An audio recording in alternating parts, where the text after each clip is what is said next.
Terima kasih saudara, Anda masih bersama kami di program Sapa Kalsel dan kita lanjutkan perbincangan kita dengan juru bicara tim gugus tugas percepatan penanganan COVID-19 Provinsi Kalimantan Selatan dan juga Kepala Dinas Kesehatan Provinsi Kalimantan Selatan, Pak Muslim. Pak Muslim, upaya tadi adalah memasifkan penemuan orang-orang yang terkontak erat begitu ya Pak ya, dengan kasus positif COVID-19. Ada rencana 10.000 swab massal.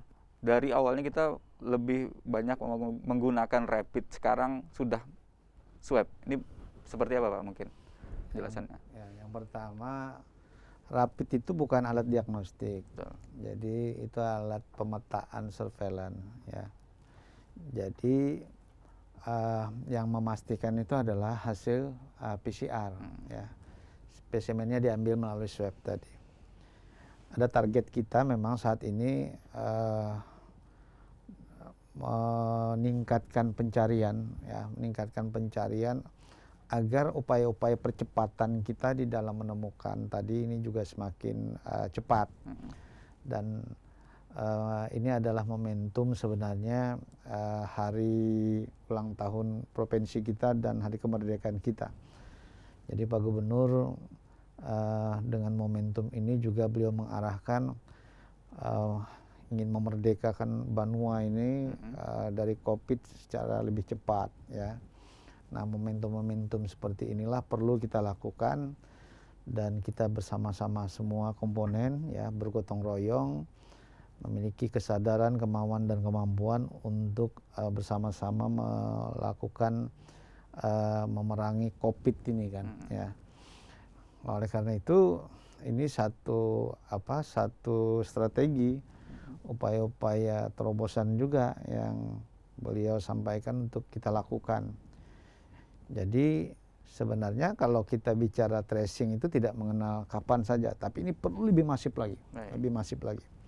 Ya, lebih masif lagi sehingga orang-orang yang saat ini mungkin masih belum kita temukan ya dengan cepat ya, kalau dengan cepat kita temukan, maka dengan cepat juga kita pisahkan dari orang-orang yang mungkin nanti bisa ditulari. Nah, sehingga penularan ini kan otomatis bisa terhambat ya, terhambat atau jadi diperlambat. Nah, itu harapan kita ya. Jadi target 10.000 itu angka kinerja sebenarnya yang akan kita capai ya. Kalau dari 10.000 itu mungkin alokasi per kabupaten kota seperti apa Pak, dan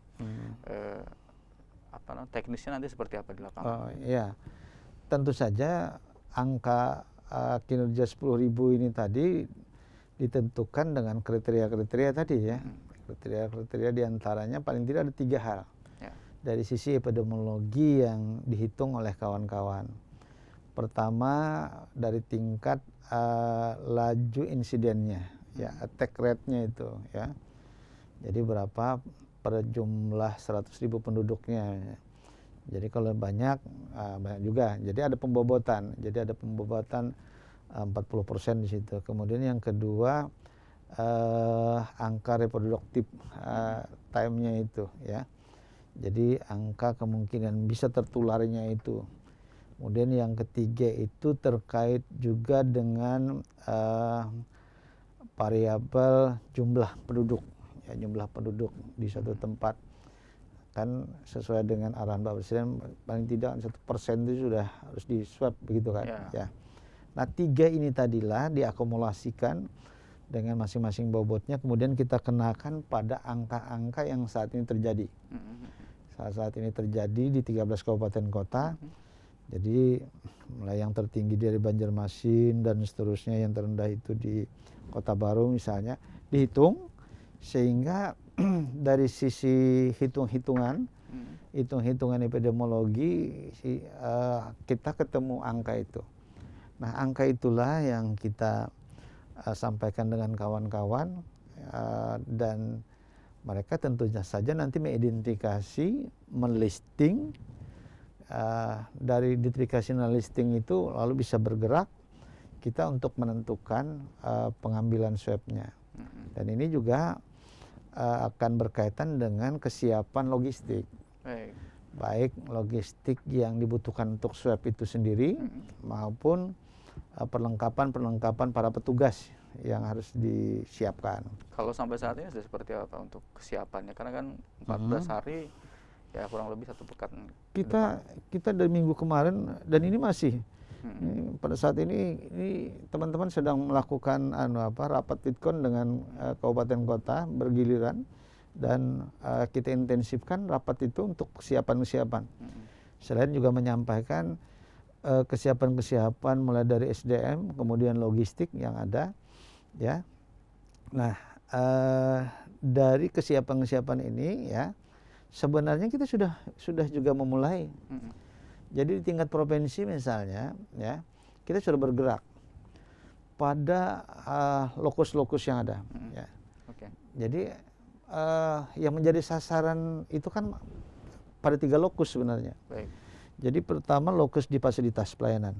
Fasilitas pelayanan itu kan mulai dari puskesmas, FKTP kita, klinik-klinik, rumah sakit, baik itu orang-orang yang sasarannya suspek tadi yang ada di sana yang belum diperiksa, ya. Baik. Kemudian juga probable, petugas-petugas kesehatan kita, ya. Kemudian yang kedua di institusi. Institusi ini kan perkantoran-perkantoran, kantoran baik swasta maupun pemerintah, ya kan. Dan termasuk juga di tempat-tempat yang bisa berpotensi di sana. Mulai dari tempat-tempat misalnya lembaga pemasyarakatan, panti, kemudian pondok-pondok pesantren, dan ini juga bisa dijadikan lokus tadi. Dan yang ketiga adalah di masyarakat. Di masyarakat. Nah, ya. Itu yang akan disasar pada. Tetapi nanti, ada kriteria di situ. Tahan dulu untuk kriterianya Pak, karena kita akan lanjutkan pada segmen selanjutnya. Dan tetaplah bersama kami saudara, kami akan segera kembali.